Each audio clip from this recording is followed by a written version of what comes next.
Hello and welcome back. Hope you enjoyed that bit of footage there. I shot that yesterday. I'm just going to get this diesel rail car around to the other side. Makes a lovely sound. She's got the knurled wheels. And I think this one dates from the late 50s, possibly 1958, with couplings like this. Tiny bit of a stutter there. Let's see if we can bring that to a stop in the station. There we go. So I'm just going to pan back around and swivel the camera to the sort of upright position on the gimbal. So I have got the Morley controller installed instead of those clippers. I was a bit concerned with the sudden stop. I was getting off one of them, and the princesses. I don't know whether you remember in the last video, but apart from that, I haven't got a great deal else underway. So we'll just run that again. I did have the footbridge. I forgot to mention the footbridge on the Hornby Dublo station. So let's get this diesel rail car on the way round again. We'll go one more time around, I think. So let's see if we can get her to move away. Great looking item. Later ones had like a ribbed roof on it, and they had seats. This is quite early, so it has none of that. I have added a weight in each of the cars just to make them sit a little nicer on the track. Let's see if we can get a smooth stop here. See a tiny bit of a wobble on the trailer car there. So this one being the trailer car. Let's see if we can go the other way round. So I'm just stepping over the cables. Let's come out this side here. We can see the full effect of that lovely metal footbridge there from the Hornby Dublo range. I can't remember the number of that. Actually, we might be able to reach over to the box. I've left the box over here. I know, yes, another box, but to some of the boxes are quite interesting. So there we go, the footbridge. Lovely blue and white box. Let's have a look on the end. I don't think there's something written in pencil there, and I can't quite read that. I'm peering over my glasses as well. I can't get it to the right distance. It might just be a scribble, I think. But again, lovely box, fairly business-like cardboard it's made out of. And I've got a little bit of a tear on the other end. There's not a great deal to be seen. On the inside there is something stamped on there, but I don't know what that says. Is that just a series of letters? It's AW3, and I can't read the last two. Still, we'll pop that away. I find it always interesting to see the boxes these things came out of, if they're available. So we were just about to run this diesel rail car. The power unit is R.157, and the trailer car unpowered is R.158. So I think these came along in the late 50s and are available into the 70s in a couple of variations. There's a blue one over time, and there was one with an illuminated head code. I think that they also gained yellow panels on the front at some point. And just out the corner of my ear, I'm noticing I didn't have that signal box, or signal cabin, I think they refer to it, in the Hornby Dublo catalogue. So no packaging with that one, but still lovely item. We may as well have a glance at that, I suppose. Pick that up, and it's made in that wonderful aluminium, we think. So look at that construction. What have we got written in the bottom there? I don't know whether we can get that to a point where we can read it. Too many shadows. Let's try looking directly down there. There we go, Hornby Dublo, made in England, Meccano Limited. I think we have focus on there now. So those roof sections are separate metal items, and there's terrific steps there. Really lovely things, and I think you could put one of those alternative names we saw that I had out last week. Could be applied to the sides of the signal box there. So we'll pop that down. We might as well have a look at pick up the footbridge while we're here. So it's held together. It's 3 parts. I'm not going to dismantle it. You can see we've got simple screw or machine screw and nut holding it together. I'm not sure whether that's the original nut. It is quite rusty. But again, it's a really significant weight, this. I don't know which way around have we got? We're upside down here. Again, let's get that in some light where we can actually begin to read that. There we go. So again, we just got Hornby Dublo, made in England, Meccano Limited. So it has suffered a little over time. I don't think that's what somebody's painted is, where it's just been knocked through the original paintwork to the material it's made out of or cast out of. So we'll just pop that back into position now. I thought that looked quite good there, but obviously that would go over a double track, wouldn't it, if we made a little bit better planning with the track there. So finally, let's get this diesel rail car off around the railway again. So we'll run the opposite direction, which is what we were planning. So we'll give that a little power.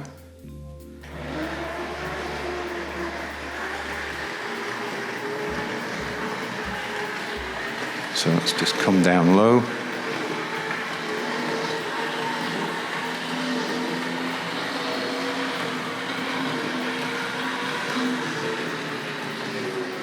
And back into the station. We'll just run it a little bit beyond. Then I'll be able to pull it off the rails and we'll have a very swift look over it. So I'm just going to dance around the cables on the floor here. Pop that down. And we'll just pop off the trailer car to start with. So I'm not going to pull these apart, but there's a much earlier video where I had a look at some diesel rail cars and the mouldings and how they're clipped together. I think there is damage to one of the bogies on here, and I think it's on the power unit. This is the unpowered unit. Let's have a look at that. We do have Triang on the bottom there and made in England. I think we might even have the catalogue number there as well, just between the bogie and the black plastic moulding on the base there. I think we've got R.157 stroke 158 in there, just grabbing focus on there. But I think that's a lovely bit of moulding underneath there. I'll just have a look around the end of the model. Really quite nice. It's got some of its lining is mostly intact on this one. The powered car's been handled a little more, I suspect, on those occasions. It doesn't quite move away. It's been picked up and shaken, and it's obviously, I think it's been opened, whereas I have opened the trailer car here just to clean the glazing strip and put in the weight. I don't know whether we can see the weight. I'll put a drop-in picture there. It's just one of those extra weights I showed that I bought from a stall at the Train Collectors Society on the last visit. So here we've got the driving car. So it's got these lovely early decals on it. It's all quite fragile. You can see where it's been picked up a lot here and handled where the power bogie is there. So a little bit of wear on the numbering there. Let's just pop that upside down and have a look. And again, we do have Triang's name, and I think we've got the catalogue number in there. And both units have these sleeved wheels. They do need a little bit of upkeep, and they've got the earlier style couplings, of course. Let's just pop that around and have a look at there. That definitely looks business-like, doesn't it? So a later variant came with alternative names or stickers which could be put on a destination board on the end of each unit. So I do have one tucked away in the box. You can see this screw has definitely been out a few times. It's suffered over the years. You can see where people have slipped with a screwdriver and so on. Let's have a quick look at those wheels on the power bogie. You can have a look at the drop-in picture there. You can see the power bogie in action on the rolling road there. It's in fairly tidy condition, and those wheels account for that lovely whine she makes as she rolls around the railway. I'm just going to pop that back on the rails. Let's pop that over there. Let's get that back on. We'll hook that up. Let's just send that through the tunnel. Yeah, I got everything all on the rails there. And we'll bring that back to the station. Oh, I love this station with the red buildings. There we go. Let's have a glance at the 58 catalogue, the year that this diesel rail car showed up. So there was a number of variants, I think I said earlier. Over the years it gained a yellow end, and there we've got that lovely green princess which we saw last week, and the black variant as well. So we will get the green or the black one out on the railway and see the difference on running on the Morley. They're getting the slightly better control, but it's this page I really wanted to look at. So we've got the EMU at the top there, and then we've got that lovely DMU. So I think this is the first year it appeared in the catalogue. So the model ended up with sort of a red buffer beam eventually, if we just have a glance at that. Sitting in the station there, we get in close. See, we've got the red buffer beam and the 3 painted on lights at the bottom and 1 at the top above the supposed destination board. But later units came with seating as well. So there we've got the information there. Underneath, rather terrific looking illustrations on that page. They're very, very sort of bold, I think. And the catalogue, so the price list here, dated 1st January 1958. If we look down here, we've got the diesel power car R.157. It's just had an asterisk next to it, and it says available later. The same also for the trailer car and the 3F tender locomotive. Obviously in the tender for it there, but then we've got various other familiar items from the range there. Quite a lovely price list. I'll just move up that slowly just so you can have a look over it for interest there. So a lovely thing, very thin paper. We'd better just go to the bottom, and I suppose we should just have a glance at the other side of the sheet there and see what's on it. Just if anybody's interested in the items contained on the list, we should start at the top really. So we've got control units on the left, operating accessories on the right, standard track buildings. I was going to get some standard track out to have a look at some various bits and pieces, but never did get around to it since making the last video. Just too many other things going on. So we'll just pop that down there. And down to the bottom of the list is what I meant to say. And we'll just have a quick leaf through this amazing looking catalogue. There's some very large imagery. Look at the Ginty sitting there. And we've got the 262 tank locomotive. There's the Hornby Dublo one sitting behind me, which is the 264, isn't it? So we'll just leaf through that. Saddle tank, diesel shunter there. I think this is probably one of my favourite pages in the catalogues, this one, this side view of the range there. So that's the 3F tender locomotive, that there was no price or that it's tender. Tender looks a little bit large in comparison to the locomotive in the picture. So lovely items. Yeah, we must get these Suburbans out. We've got the Pullman coach there, available with different names on over the years. I don't think the brake came along this early on, it was perhaps later. And we've got some of those stations in the later brown sort of plastic, which we looked at last week. It's one of these lovely chassis. Again, it's just so lovely having the imagery of each item so large. Look at that in comparison to my hand. And so these tiny little images that, as more items had to be crammed in, I think imagery got smaller and smaller. There's the great hand decoupler R160. Can't imagine why they dropped that out of the range. It was such a useful item. TC locomotives, we'd definitely be getting some TC out on the tracks in the very near future. So it's been great fun just getting this stuff rolling around on the railway.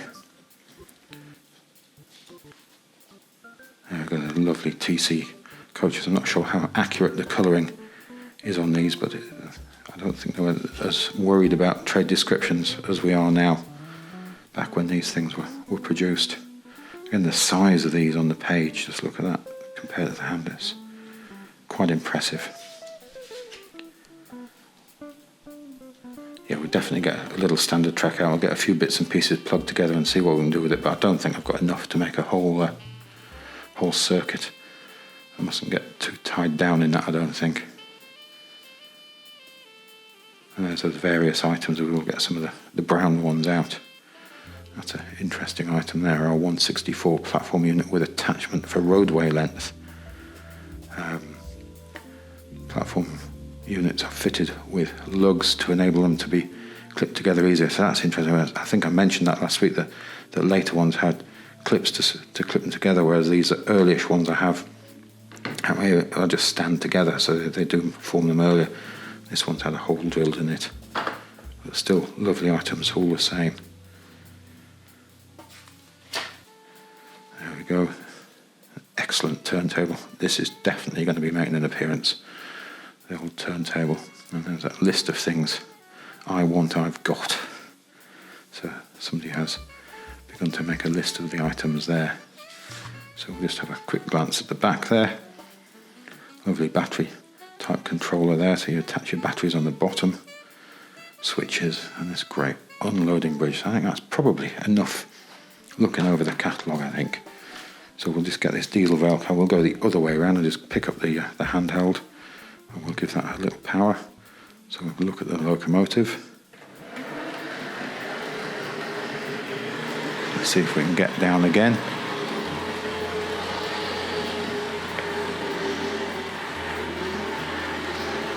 You can hear it where it's not so happy with some of the bits of track, but it's getting on a bit, this stuff. And into the station. So I think before we jump the other side and have a look at that Dublo locomotive, we'll just grab the other handheld, if I can remember whereabouts I've put it. There. Sorry, searching around there. So let's give that a little power. Leapt into life. It's been standing since yesterday. It did benefit from warming up a little.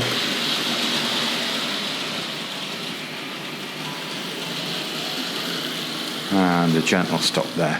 Lovely valve gear on this model. I'm just going to flip around the camera again.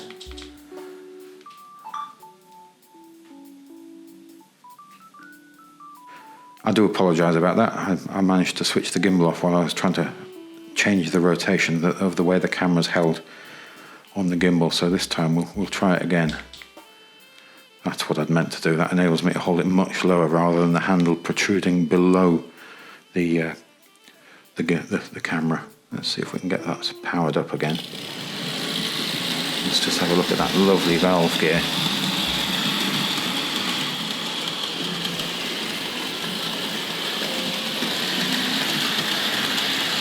And we'll see if we can get a gentle stop in the station, if I can remember which way to turn the controller without looking at it. There we go. Let's see if we can go back the other way. I love these tin plate coaches. I think both the locomotive and the coaches probably originate from the mid-50s-ish. I think earlier tin plate coaches may well have had just the windows printed on rather than apertures cut out like these. Yeah, I've overshot the station there. I apologise about the noise there. There is some building work going on next door. So there's rather a lot of construction sounds. So.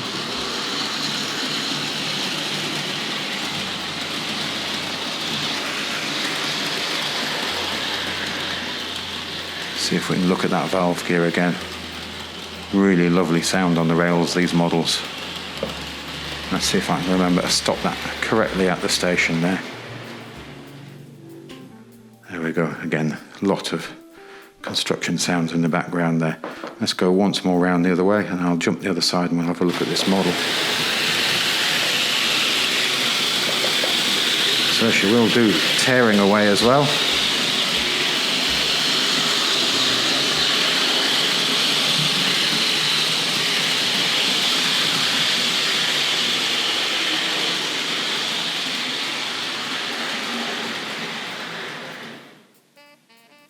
And once more, I think, just for fun.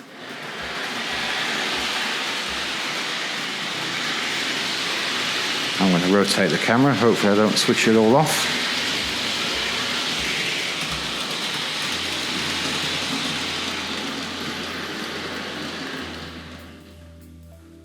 So, hours of fun.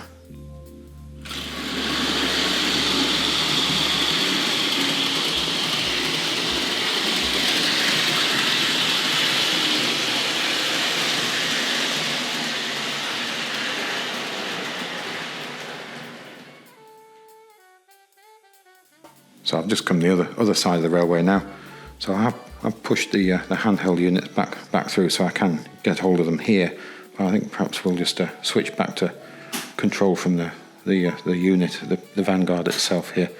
So we'll begin to give that a little power. And we'll see if we can get that Dublo locomotive to move off. It's a very eager model. There we go, and we'll see if we can get the Triangle model to go as well in the opposite direction. See if we can get both models in overall.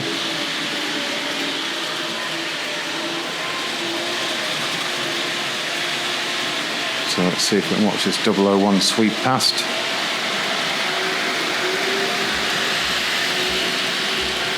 And here comes the diesel rail car.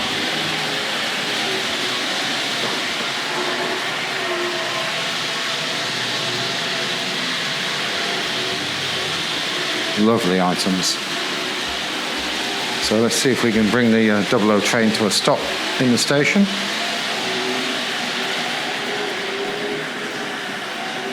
There we go, and let's see if we can catch the diesel rail car coming in from the left.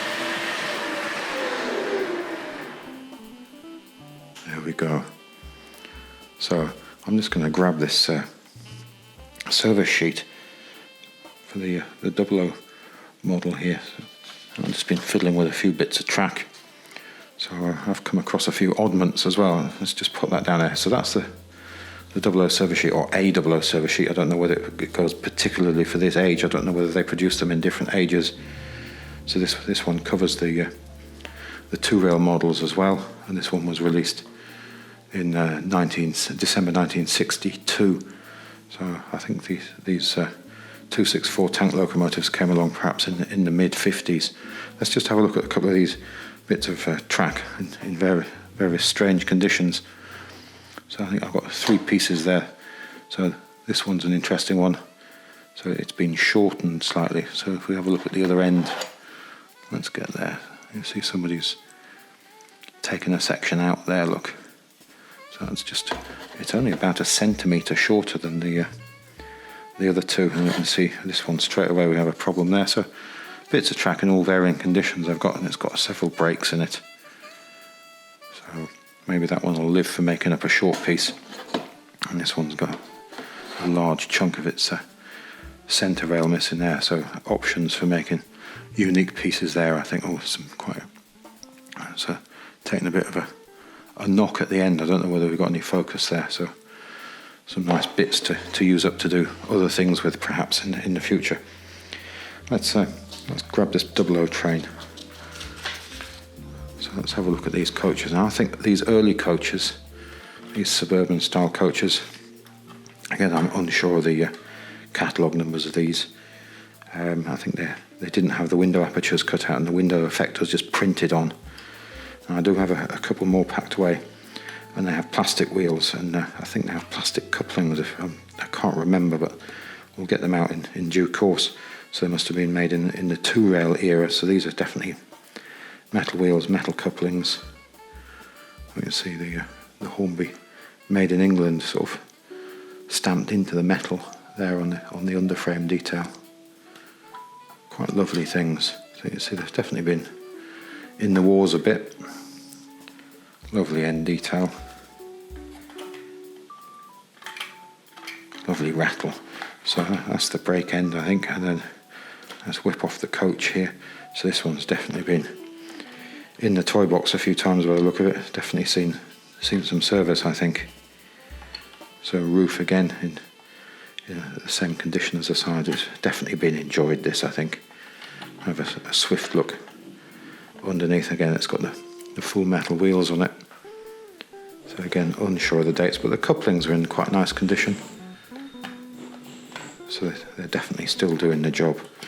So I don't know whether I can get those back on the rails one-handed. Let's give it a go. Look at that, all in one. Doesn't often happen.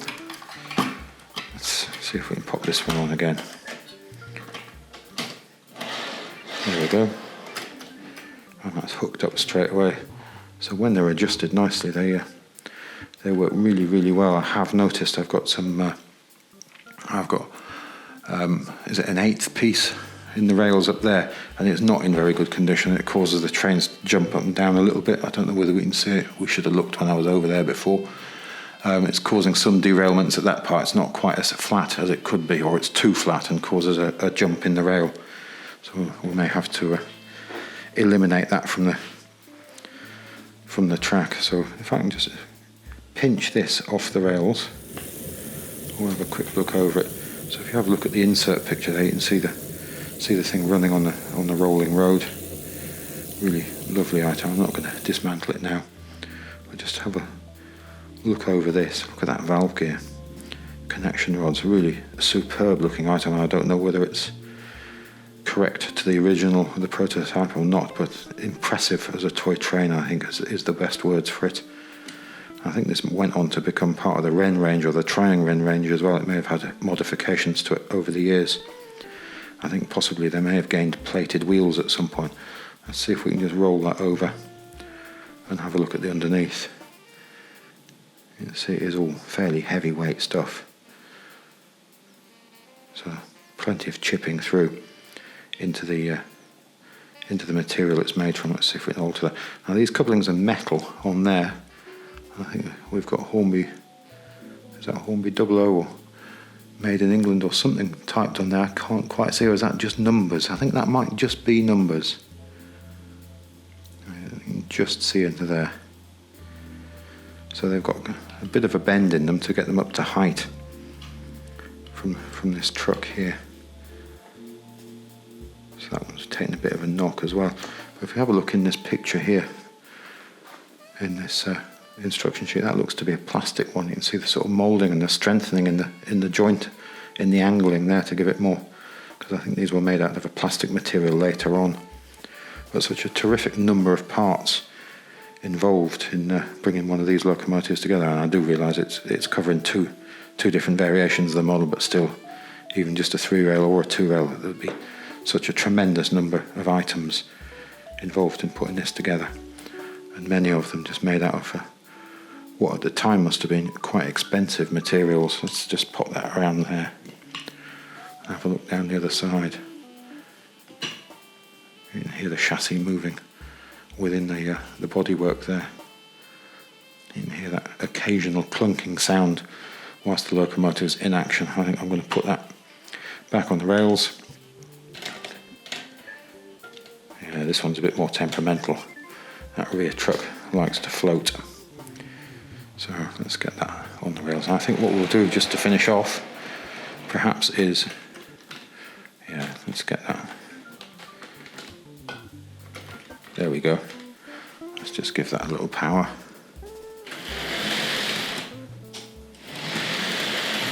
Yeah, let's get that diesel rail car off, and let's get one of the princesses. There we go. So at some point we'll start to experiment with some sidings. Now this is by no means what the track I'm going to stick with. I'm not making any firm plans. I'm just aiming to have a little fun with everything. I've been quite enjoying just having these 2 circuits of track to play with. It's amazing what fun can be had from it. So let's choose a princess. Let's go with the black one, because the tender on the green one is a little bit wobbly and we are more likely to have derailments. So let's pop that on there. Let's go the other way. I suppose we should put on the coaches as well. So again, this is quite an acetate princess. So it's definitely distorted, but the both acetate, I think, and the tender on this one, it only really does sit on 2 wheels. So we are living on borrowed time on that one. So it will jump at some point off the rails. So let's see if we can get that hooked up. Let's go for the... actually, we haven't got any coaches. I thought I'd left the Triang coaches out, and I haven't. I'd popped them away. So I can't get those on the 2-rail. Never mind, we'll just run the locomotive to get an idea of the control over it with the Morley. So let's grab the controls.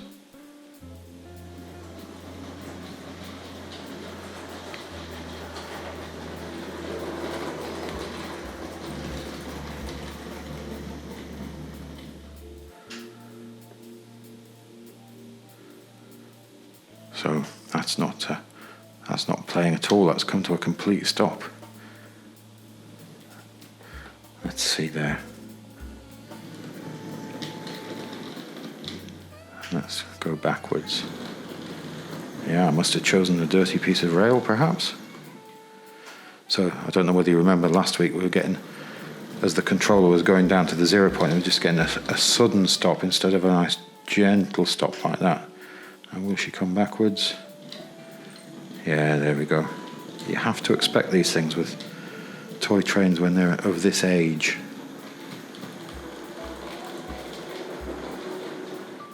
So one more time around, and I think that's probably it for this week.